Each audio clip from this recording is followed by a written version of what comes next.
All right, Jerome, good morning. Good morning. Let's begin.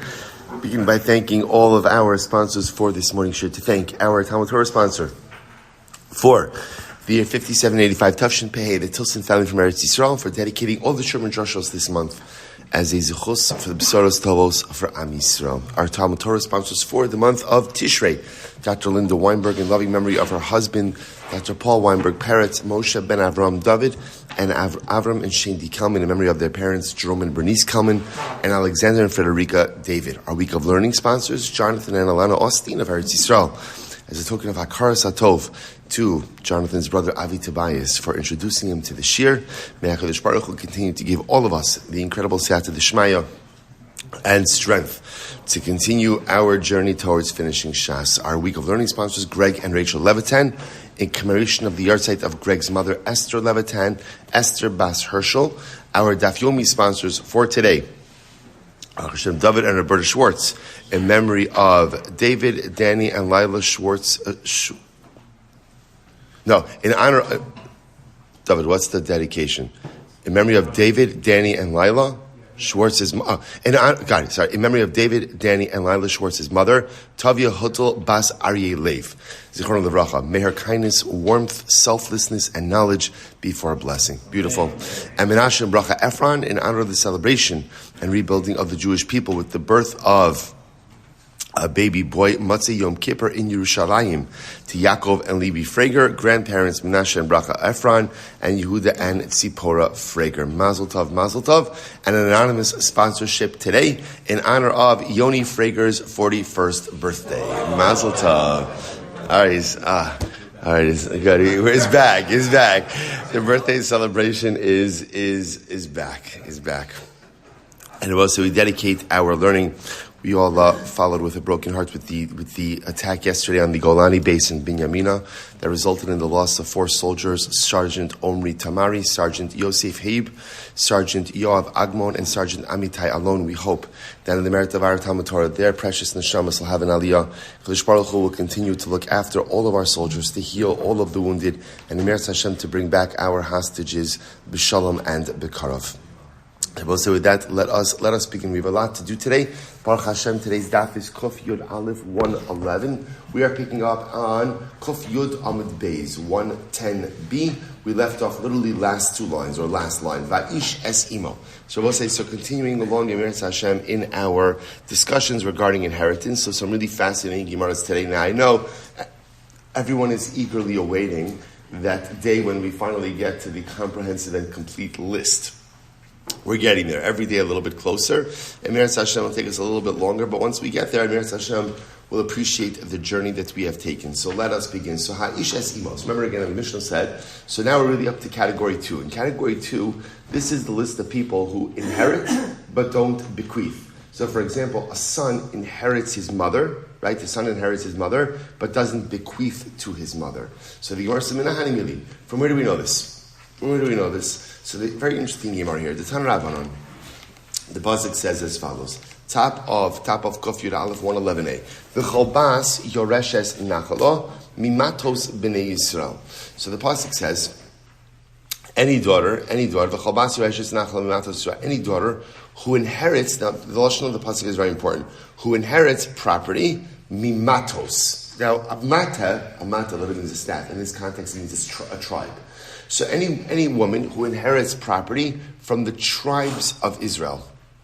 Now, this the context over here is Benos Tzlafchad. Right? So remember again, we had this in yesterday's daf, the daughters of Tzlafchad, so they inherit. But part of what happened after they inherited was that they were supposed to marry into their tribe, to remain, to marry within their tribe. This way the property would not switch tribal affiliations. Now, that's an interesting halacha in and of itself. Is that a halacha? Is it a rule? What is it? Was it a suggestion? If it's a rule, is it binding, for all eternity, or just that? Again, we'll see all of that in Meretz Hashem hopefully over the course of today. Point over here is the pasuk says, So the Gemara says, so take a look at the Rashbam for just a moment. V'chol bas yoreshes nachla matos seifa dikra le'echa mimishpachas mata avia tia liisha kedei shlo tisof nachla mimata lemata. So the pasuk says, if a woman inherits property, she should not marry into another tribe, lest she go ahead and transfer the property from the tribe of its origin to another tribe. Umiu lo nag ela ba'osadar. All right, so the Rashbam says it over here already. He says this halacha, that if a woman inherited property, she has to marry within her tribe, only applied to that generation. Now, what's that generation? The generation that went into Eretz Yisrael and divided up the land, right? The division generation. Kelman bePerikin, we'll see this a little bit later on. Well, come on, Farshi 5. Let's go back to the Gemara. So the Gemara says, Heich bas yoreshes shnei matos. Now, here's what's interesting. Now, if you look at Lashon of the pasuk is v'chol bas yoreshes nachala mimatos b'nei Yisrael. So what does this sound like? This sounds like a woman is inheriting property from where? Two tribes. So, because matos is plural. So how could a woman, what's the case where a woman is inheriting property from two different tribes? This is very interesting. Elazu shavia mishevet echad v'ima mishevet acher umesu v'irashtan. So now watch this. It's very simple. How did it happen? So you have a girl, you have a woman, and her parents are from two different tribes. And both from her mother's side and her father's side, she is the sole inheritor. She's the sole inheritor, and therefore, again, technically speaking, this girl inherits two different buckets of tribal property. So the Gemara says, or two different parcels from two different tribes. So the Gemara says, Ve'in ela, and therefore again, Ve'in ela bas. So this is interesting. So we'll say, so just understand what's happening over here, right? What are we trying to do? We're trying to figure out what is the source that a son inherits his mother. So now the Gemara quotes a pasuk that indicates that a daughter inherits her mother. Now, how do we know that a daughter inherits her mother? Because the pasuk just said, if you have a woman who inherits two different pieces of property from two different tribes, how could a woman inherit two different pieces of property from two different tribes? She's the sole inheritor for her mother and her father. So you've just established that a daughter could inherit her mother. Okay? Ve'in li alabas. I now know that a daughter can inherit her mother. Ben minayin. How do I know that a son inherits his mother? To which the Gemara says, Amrit Kal V'chomer. It's a Kal V'chomer. What's a Kal V'chomer? Uma bas shahora kocha b'nichsei av yafe kocha b'nichsei aim. So we'll say a daughter who has we'll call it a lower inheriting position when it comes to her father's property, right? Well, why does she have a lower inheritance position? Because if there's a son, right, the son comes first. So if when it comes to the property of a father, so a daughter only inherits after a son, so therefore again, ben shiyafa kocha b'nichsei av, eino din shiyafa kocha b'nichsei ha'im. So certainly then a son who is a first position inheritor, when it comes to his father, should certainly be an inheritor when it comes to his mother as well. That's the Kal V'chomer, right? So again, one more time. If a girl has a lower position in inheritance when it comes to the property of her father, but yet again, she's still aligned for inheriting her father. So therefore, again, a son who's a first position inheritor by his father must certainly have an inheritance position by his mother. Okay, that's the svara. That's the svara. So we've just established through a Kal V'chomer that halacha l'maisa a son inherits his mother. So the Gemara says, so 1 second, let's take that a little bit further. Let's say as follows: Mala halon ben kodim lebas, afkan ben kodim lebas. So we should say that. Therefore, let's take the Kal V'chomer a little bit further. Therefore, just as by the father, the son has an inheritance position in front of his sister, in front of the daughter by a father, so too by the mother, we should say a son inherits before a daughter. In other words, just take the Kal V'chomer the whole way. To which the Gemara says, no. To which the Gemara says, Afkan Bolivas, Rabbi Yosef Yehuda, Rabbi Elazar, Rabbi Yossi, Amru Mishum, Rabbi Zechariah ben Akatzov, Echad Haben, Ve'echad Habas, Shavin b'nichsei av. Did I skip? No, good. So the Gemara says, Rabbi Yosef Yehuda, Rabbi Elazar, Rabbi Yossi, Amru Mishum, Rabbi Zechariah ben Akatzov, Echad Haben, Ve'echad Habas, Shavin b'nichsei aim. So we'll say, so now we have this position of Rabbi Zechariah ben Akatzov that is quoted that the concept of a son being a first position inheritor only applies to the property of the father. When it comes to the property of the mother, all children are equal. So I will say, so now essentially what we've established is as follows. On the basis of a Kal, so right, we're trying to figure out, how do I know that a son inherits his mother, right? The Mishnah tells me that a son inherits from his mother, doesn't bequeath to his mother. How do I know that a son inherits his mother? The pasuk says that if a girl inherits two pieces of tribal property from two different tribes. How could a girl inherit two pieces of tribal property? She's a sole inheritor for her mother and her father. So I've just established that a daughter inherits her mother. Now I'm Kavachomer. What's the Kavachomer? If a son, right, if a daughter who has a lower position of inheritance by the father, yet nevertheless inherits his father, inherits her mother. So to a son who is the first position inheritor by his father, certainly inherits his mother. So take the Kavachomer a little bit further and say that what? That just as a son is a first position inheritor by his father, so too he should be a first position inheritor ultimately again by his mother. So to that, Rabbi Zechariah ben Akatzev says no. No. The concept of son having precedence is only a din in paternal inheritance, but not by maternal inheritance. When it comes to inheriting a mother, sons and daughters inherit equally. Okay, so that is the position of Rabbi Zechariah ben Akatzev. Fine. So the Gemara says, my time. Now, what's Rabbi Zechariah ben Akatzev's logic for that? Why? In other words, why is that? After all, the Gemara seems to indicate, based on the Kal V'chomer, you can extend the Kal V'chomer a little bit more, and extending that Kal V'chomer would lead us to the conclusion that just as a son is a first position inheritor by his father, he should be a first position inheritor by his mother. To which the Gemara says, my time, dayo lavo minadin lios kinidon. Dayo. So say, what does Dayo say? What does Dayo say? Dayo says, remember again, what is a Kal V'chomer? A Kal V'chomer means ultimately, again, you go ahead and you're learning out A from B or B from A. So what Dayo says is there is a limit. In other words, essentially Dayo says like this: the derivative halacha can never be more chomer than the source halacha. That's what Dayo says. So what does it mean by Dayo over here? My time at Dayo lavo minadin lios kinidon.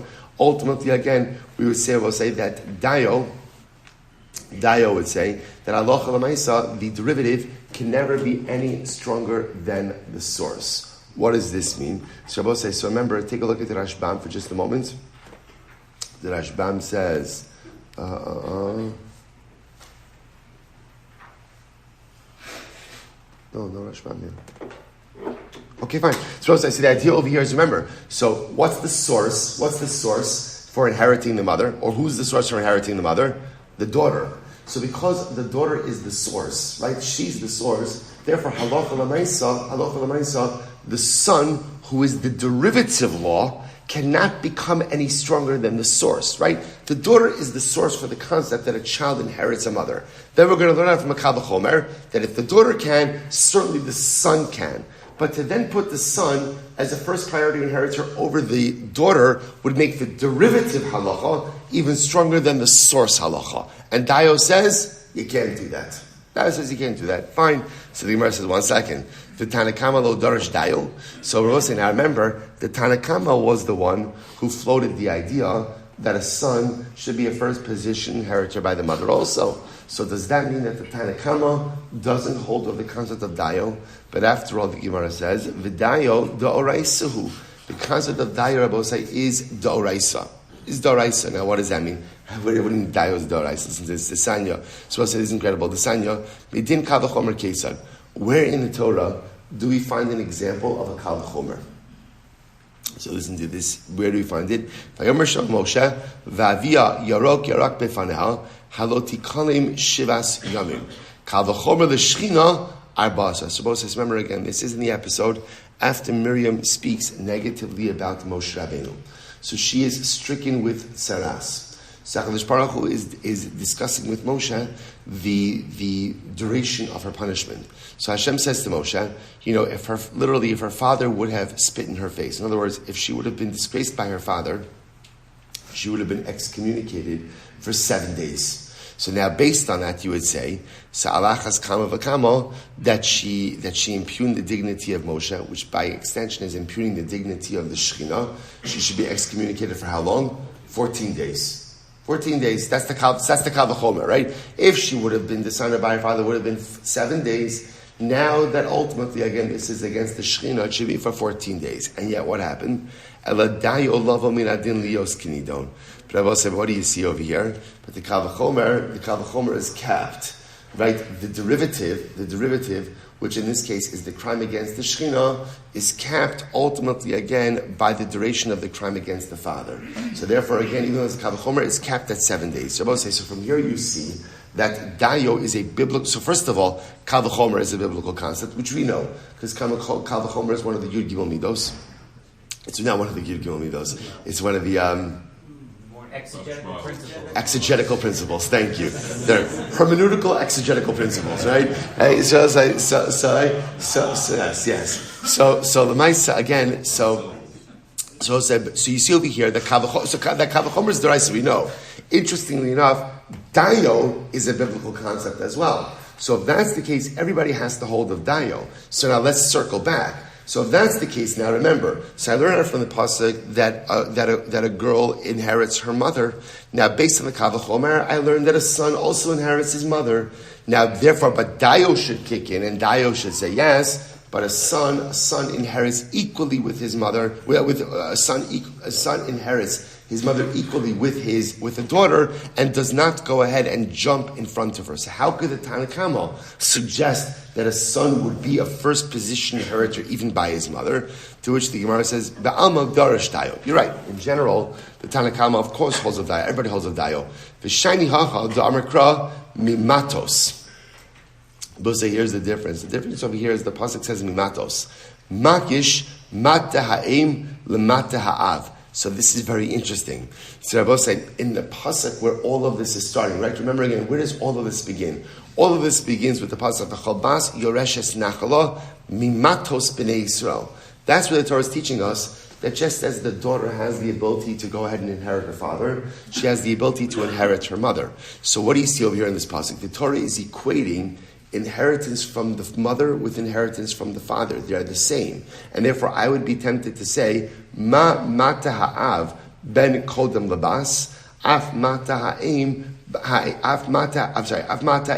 ben kodem labas. That just as when it comes to inheritance from the father, the son precedes the daughter, so too when it comes to inheritance from the mother, the son precedes the daughter. So therefore I will say, okay, here's the good news. What's the good news? We have successfully established the concept that a son inherits his mother, right? That's what we set out to do, so mission accomplished, right? We learned that from a very interesting source. We both say it's also just so fascinating that a lot of these inheritance laws that we know intuitively, it's fascinating to see that there's no explicit pasuk for them, right? And they're learned out in these very interesting roundabout ways. So now I know, now I have the source, the fact that a son inherits his mother. Interestingly enough, the source is really a Kal V'chomer that a daughter inherits her mother. So now that a daughter inherits her mother, Kal V'chomer that a son inherits her mother. So we'll say, so now what's our raging machlokes? Now our raging machlokes is between the Tanna Kama and Rabbi Zechariah ben Akatzav. What's that machlokes? Does a son inherit? Are they equal inheritors, son and daughter of the mother? Or does a son still have precedence over a daughter in inheritance of the mother as well? Tanna Kama holds that the inheritance of the mother is like inheritance from the father. And just like a son has precedence by a father, so too a son has precedence by a mother. Rabbi Zechariah ben Akatzav, they inherit equally. They inherit equally by a mother, even though a son has precedence by a father. So now that's going to be a machlokes. Here we go.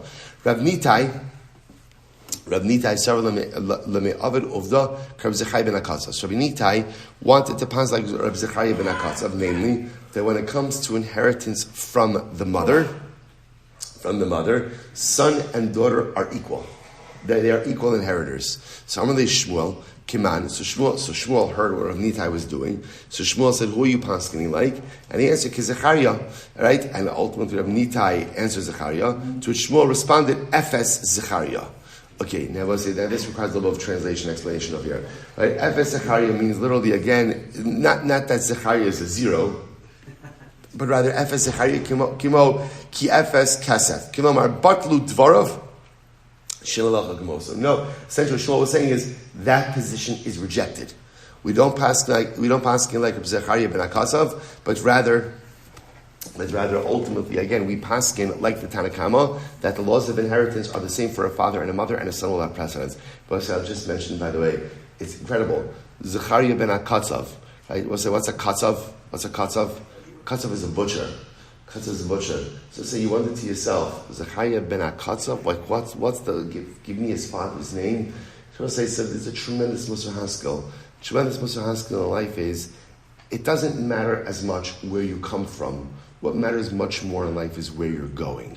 While it's very beautiful to have yichus, right? And while it's very beautiful, ultimately, again, to go ahead and have a beautiful pedigree, and to come from Talmidei Chachamim and great Geonim and Tzadikim, that's nice. Zechus Avos is absolutely something beautiful. And by the way, we all have Zechus Avos, Elokei Avraham, Elokei Yitzchak, Elokei Yaakov. We all have a wonderful pedigree. But I will say, but at the end of the day, that's nice. That's nice. But what matters much more is what you make of yourself.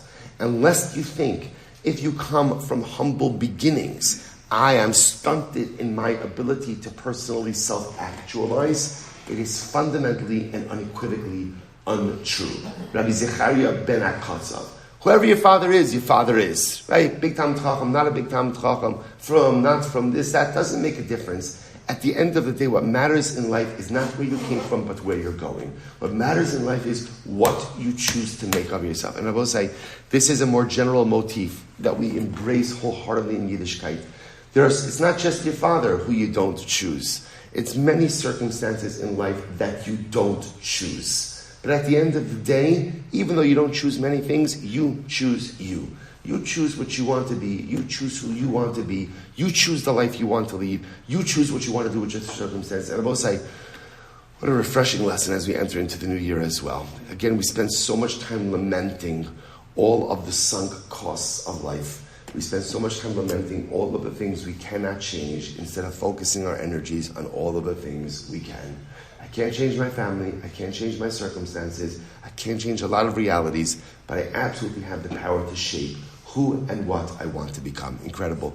Rabbi Tavlo, Avid of Rabbi Zechariah ben Akatzav.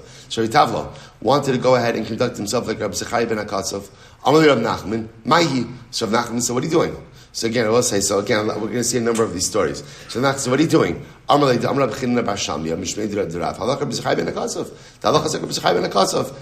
son and daughter inherit equally when it comes to inheritance from the mother. You better reverse that decision. Or if not, I'm going to take out Rav Chinina bar Shamya from your ears, which apparently is an expression of excommunication. Right?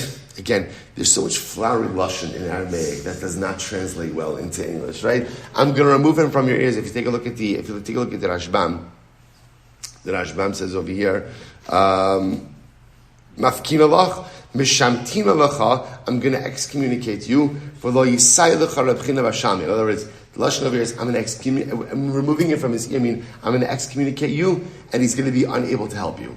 Okay, which is another way of saying, we do not hold like Rabbi Zechariah ben Akatzav. Fine. Rav Huna bar Chia, some of them Avid Uvda, Rabbi Zechariah. Rav Huna bar Chia wanted to also paskin like Rabbi Zechariah ben Akatzav. Okay, both say. So once again, so remember, good news. What's the good news? We have accomplished our stated goal, which is we wanted to prove that a son inherits from his mother. Mission accomplished. Now that opened the door, though, to another issue, which is what is the lineup for inheritance from a mother? Do son and daughter inherit equally? That's Rabbi Zechariah ben Akatzav. Or no, does the son inherit before the mother? That's the Tanna Kama. So now that's our ongoing machlokes. Rav Huna bar Chia, several of the Rabbi Zechariah ben Akatzav. Rav Huna bar Chia wanted to paskin like Rabbi Zechariah ben Akatzav. Amar Rav Nachman, my high. So Rav Nachman said, what are you doing? Amar lei, da Amar Rav Huna, Amar Rav, halacha Rabbi Zechariah ben Akatzav. Rav Huna quoted in the name of Rav. So I'll say, so remember again, the main character in the story over here is Rav Huna bar Chia. So two different people. So Rav Huna bar Chia wants to paskin like Rabbi Zechariah ben Akatzav. Rav Nachman says to him, what are you doing? Rav Huna bar Chia said, Rav Huna paskin in the name of Rav that we hold like Rabbi Zechariah ben Akatzav. So the Gemara says, Amar lei, eshlach lei. So Rav Nachman says, oh yeah? Let's send a messenger to see if Rav Huna really holds like that. I don't believe it. Let's see if he holds like that. Echsif, Rav Huna bar Chia became embarrassed.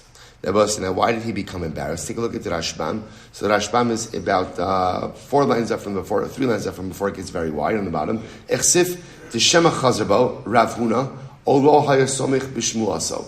So Rav Huna Bar Chia was embarrassed for one of two reasons. Either A, because he was concerned maybe Rav Huna retracted, or maybe, now that he's thinking about it, maybe he didn't really hear correctly.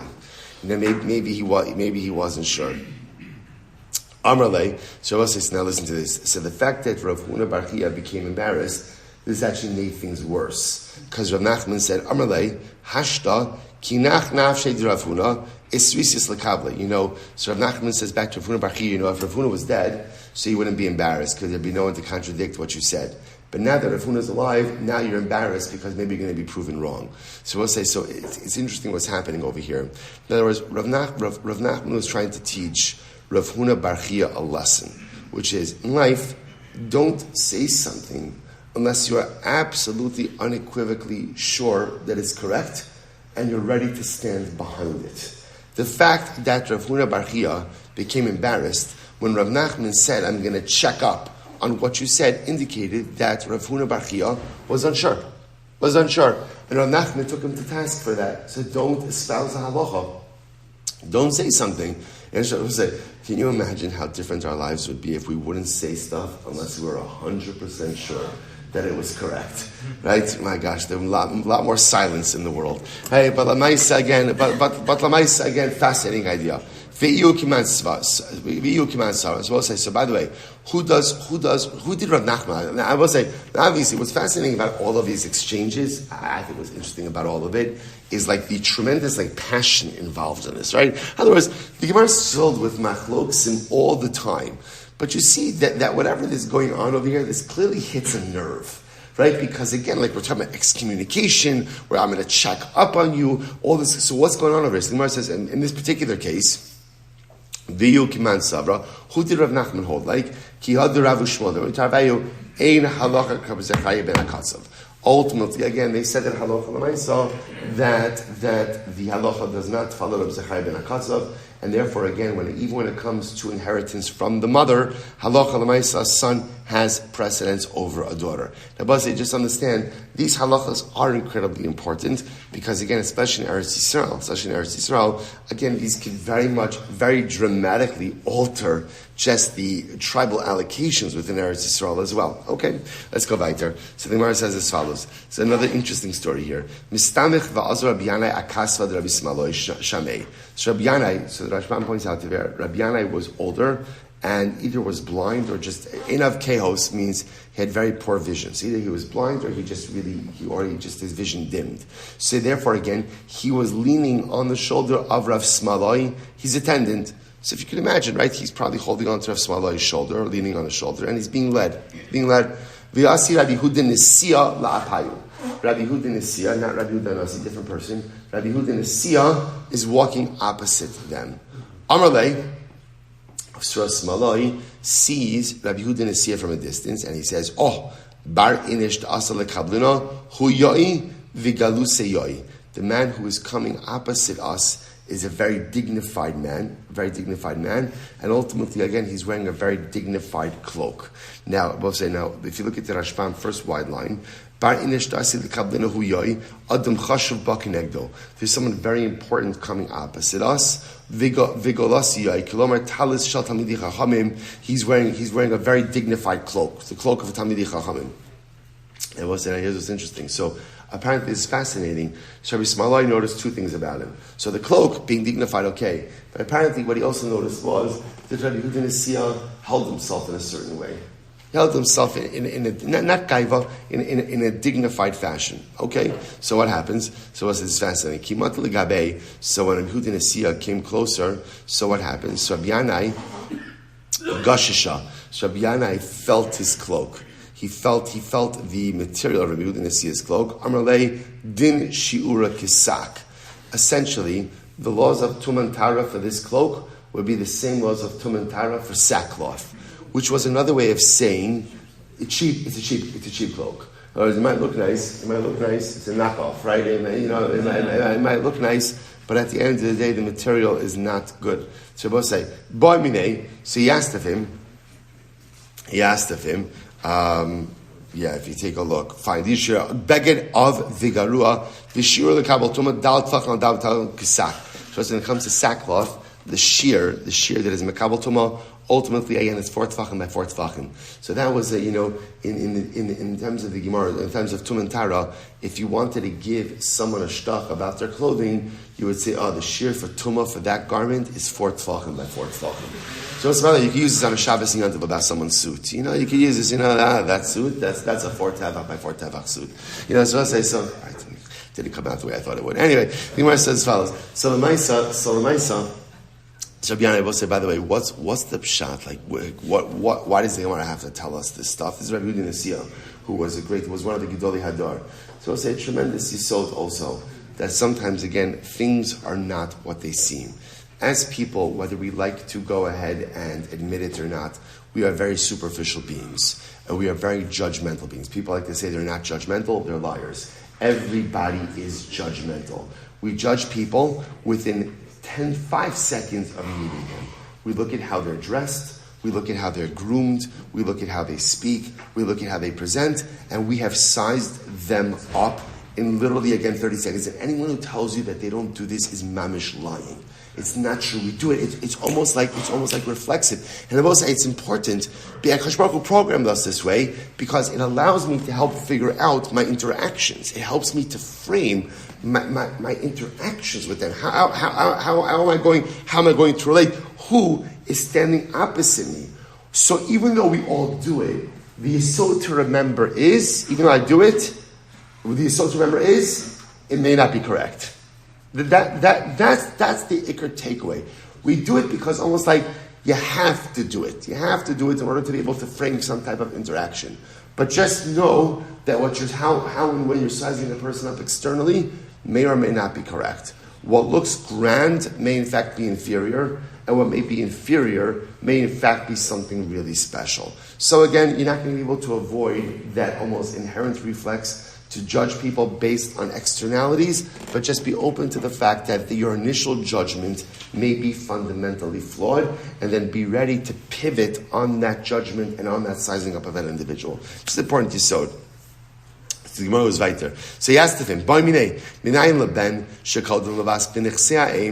do we know that a son comes before a daughter, even when it comes to mother's inheritance? Matos. Because the pasuk that teaches us that a daughter inherits from her mother uses lashon matos, plural. Makish mata ha'em lemata ha'av. It comes to go ahead and what? It equates the inheritance of the mother from the inheritance of the father. Ma mata ha'av kodim ben kodim libas. Av mata ha'em ben kodim libas. So to inheritance from the father, son comes before a daughter. So to inheritance from the mother, son comes before a daughter. So we'll say this is the position of Shmuel, the position of the Tanakama, and clearly the position of Rabbi Yanai. Amar lei. So again, Rabbi Yehuda Nesiya responded. He said, "Ima mata av b'char not al pi shnayim, av mata ein b'char not al pi shnayim." So Rabbi Yehuda Nesiya said, "Fine.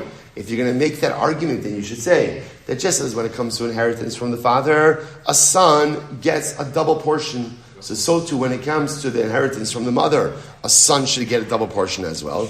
To which, Amar Beis, Amar Lei, so both watch this. So remember, that was Rabbi Yehuda Nesiya who asked that to Rabbi Yanai. I'm sorry? Oldest son, right, oldest son, correct. Amar Lei l'shamei. So ultimately, against Rabbi Yanai hears this, and Rabbi Yanai says to his attendant, good, let's get out of here. Less din sabi l'meilav. This guy has no intention of learning. Now what's going on over here? So just understand the exchange, right? So Rabbi Yanai goes ahead and says, so they're having an exchange in learning. Then Rabbi Yehuda Nesiya said, so after they've established that Rabbi Yanai holds that Allah L'maisa again, like the Tanakama, namely, that a son inherits, first position inheritor by a mother, just like he is the first position inheritor by his father. So then Rabbi Yehuda Nesiya asks Rabbi Yanai, if that's the case, that just like a son, yes, a firstborn son gets double portion by his father, he should get a double portion by his mother as well. To which Rabbi Yanai did not like that question. And Rabbi Yanai felt, this guy is just wasting our time. He just wants to be argumentative. And I will say, we know that in the world of questions, there are two different types of questions. We like to say all questions are good questions. That works great when you're in first grade, right? But afterwards, it's not true.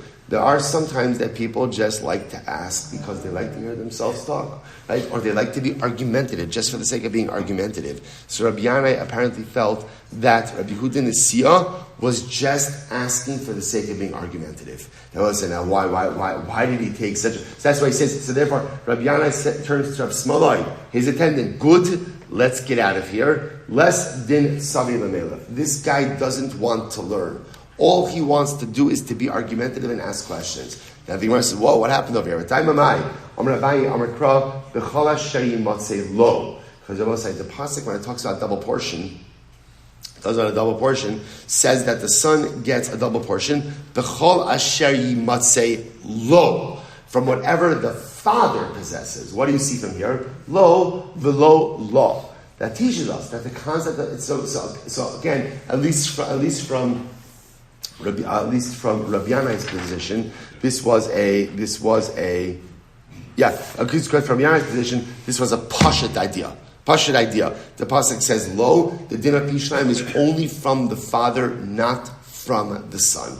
Not from the mother. Lo v'lo lo. Ve'ema hani mili bachar shnas almana. So maybe it's only talking about a case, or say maybe again of a man whose friend is his first marriage, but maybe he's marrying a woman with children from another marriage. Aval bachar shenasa besula hakanami t'shakel. But maybe it's a first marriage for both of them, and therefore again the son in question, right, is the firstborn of this mother as well. Maybe in that case he should get double portion from his mother's estate. When the Torah refers ultimately again to a firstborn for Nachala, it says the first of his strength, the first of the fathers. Oh no, v'lo oh no. The first of the father, not first of the mother. So Rabbi says this is very important. So Halacha L'maisa, Rabbi Yana is teaching us that Halacha L'maisa, the din of Pishnaim, of double portion. In other words, just if you trace this progression over here, so we have established that a son does inherit his mother. We still have that machlokes. What's the order of inheritance by a mother? Are son and daughter equal? Rabbi Zechai ben Akazov, or ultimately again does son come before the daughter? Tanakama. So that machlokes is still out there, and obviously the corollary to that machlokes is: would a son get pishnayim in a bachar, get pishnayim in his mother's estate? It sounds like everyone is agreeing the answer to that is no. There's no pishnayim for a bachar from his mother. Hahomi says, no, because I need that trash. Hahomi baile lebach and follow. No, I need rachis. So no, the teaching of us is actually very interesting. That halacha l'maisa, what happens if Reuben's married to Rachel, and Rachel's first pregnancy ends in a miscarriage? Then she has another boy afterwards. So the halacha is that boy is considered to be the bachar for inheritance purposes. Now, both say it's interesting actually in general, when a woman has a boy after a miscarriage, is that boy considered to be a bachar? For example, let's say for pidyon haben. So a lot of it depends on which stage in pregnancy the miscarriage occurs. Because let's say, for example, for pidyon haben, the din is peta rechem, the child that opens the womb. So depending on when the miscarriage occurred, the subsequent child may or may not be a bachar. But interestingly enough, for inheritance law, the first viable boy, in other words, the first viable birth, that's the bachar. That's the bachar. So the Gemara says, why? The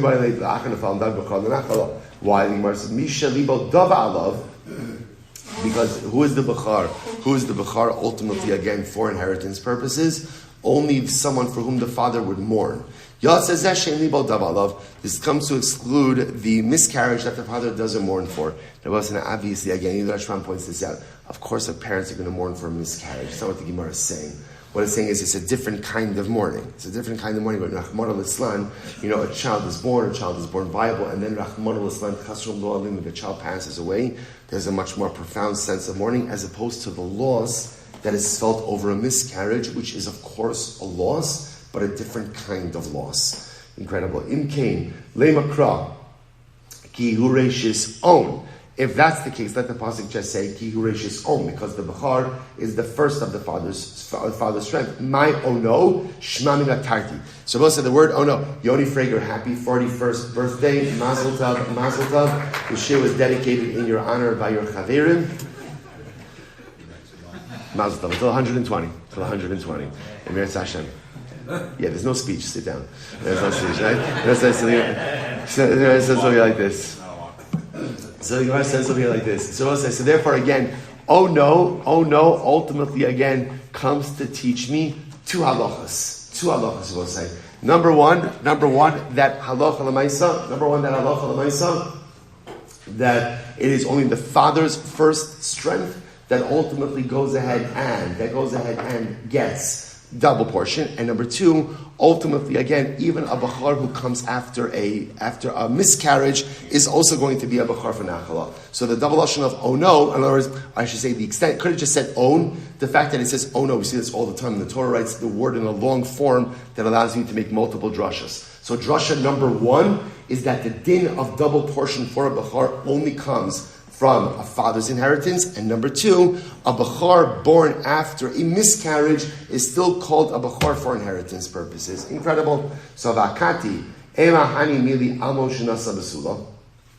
Maybe I say it applies ultimately again in the case of a man who was previously married, had a family, who married a besula. Maybe again, if it's the first marriage for both of them, maybe the bachar, maybe the boy should take a double portion. Ella amarava amarkra lo mishpat habachora. Mishpat habachora liish velo mishpat habachora liisha. So we'll say no, because once again it says lo mishpat habachora. The mishpat of bachar only applies to a father, doesn't apply to mother. So therefore we'll say working backwards, we see that halacha l'maisa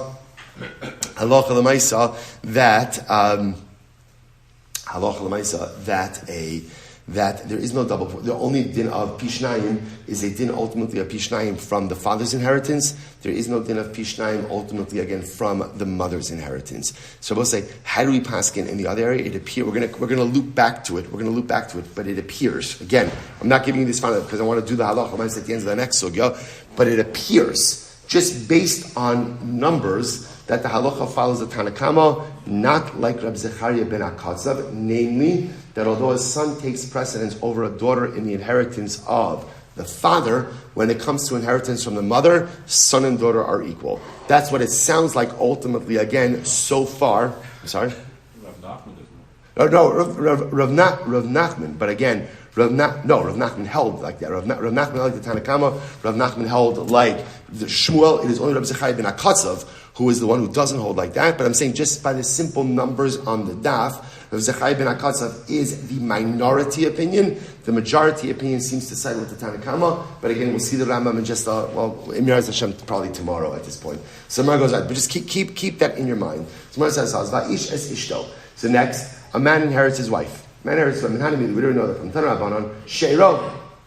The pasuk says Sheiro. Right, uses this lashon of Sheiro. The Rabbi say, now this is ve'im ein achim la'avid. This is the pasuk we're speaking about by father and son.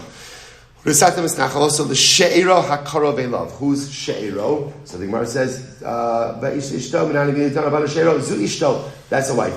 Melami shabal yorish ishto. That means teaches us that a husband inherits his wife. Beautiful. So the Gemara says, Yochol afi tirshenu. So I might have thought that she would also inherit him. Talmud lomar v'yoresh osa. He inherits her. Hu yoresh osa ve'in he yoreshes oso. Fine. So what else I say? It says, so based on Psukim, I have a high cry, lav hockey ksibin. So we'll say, okay. So now, here's the problem with this. Let's at least begin this today, because this is actually a fascinating sugya. So we'll say, the pasuk that the Torah is quoting is the following pasuk. This is actually the same pasuk that we started with the father and the son. It says like this: Vim ein achin la'aviv unesatem es nachalaso l'sheiro hakarov elav. You will give the inheritance to Sheiro hakarov elav. That's the pasuk. Give the inheritance to the closest relative. So the Gemara says, who is a she'er? Who is a she'er? So that refers to a wife. So the Gemara says, Melami shabal yorish sishto. Yochol af hi tirshenu. So you might have thought that she should inherit him. Tamalomar v'yorish osa. He will inherit her. Who yorish osa? Ve'in he yoreshes oso. He inherits her, but he doesn't inherit her. He inherits her, but she doesn't inherit him. Here's the problem. I'll say the Gemara just says something ridiculously amazing, which is the Gemara quoted a pasuk that doesn't exist. The Gemara changed the words of the pasuk. The Gemara says, 1 second. V'hai kroi lav hachi ksivi. I will say the phrase the Gemara quoted was v'yoresh osa. The problem is, that's not what the pasuk says. The pasuk actually says, Unesatem es nachalaso l'sheira karov elav. L'sheira karov elav. So what's going on over here? So v'akar lavakik sivi. Rabaye taritzafi. Here's how you have to read it. Unesatem es nachalaso l'karov elav. Sheiro v'yaresh osa. So Abaye says, here's what we're going to do. We're going to splice the pasuk a little bit. Here's how you read it. Read it like this. You should give the inheritance to the closest relative, Sheiro v'yaresh osa. And when it comes to his wife, you inherit the wife. So the Gemara says, so we'll say, what Abaye just did is Abaye just totally cut out the pasuk. First white line, Amar Rava, Sakina charifa mefaska kroi. Rava says, wow, Abaye, you have a very sharp biblical scalpel. The both say, by the way, I want to tell you, I don't ever remember seeing something like this in the Gemara, where somebody takes a pasuk and literally moves it around.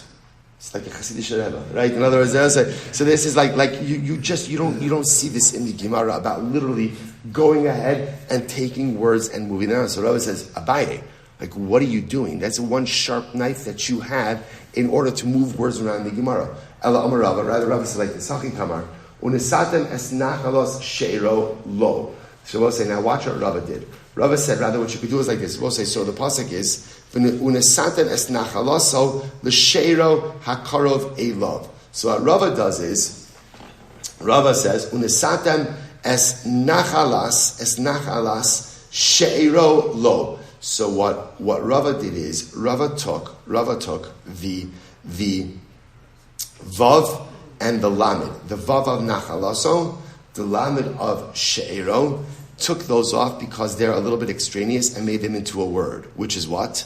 Lo. So Rava reinterprets the phrase to mean unesatem es nachalos she'ero lo. You will give the nachala, the inheritance of his she'er, meaning his wife, lo. Because Rava darshan kasavar gorin umosifin vidarshin. You could go ahead and remove a letter, add a letter, and darshan. So apparently, according to Rava, this is one of the mechanisms through which you could go ahead and darshan psukim. So we'll say a pretty dramatic drasha. The high Tana, Ma'aseh Hacha. Other Tana brings it from a different location, from a different source. The Sanya, the Yaresh Osa, he will inherit her. Lamed, Shabal Yoresh Ishto. That teaches us that a husband inherits his wife. The Rabbi Kiva, Rabbi Shmuel says, you don't even need that. Haryu Omer, the Chalbas Yoresh Esnachal, Mimatos B'nei Yisrael. So what's actually what we're going to do is we're going to stop over here with this Rabbi Shmuel. So we'll say, so here's the interesting part, right? The good news is everyone is agreeing that halacha l'maisa, a husband inherits his wife. The only shaila is what? The only shaila is what's the mucker for it.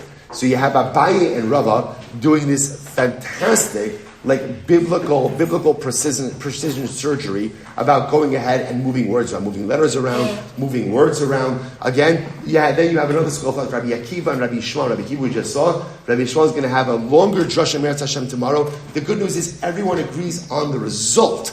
But halacha l'maisa, the process, and Meretz Hashem to be continued to tomorrow. Shkoyach.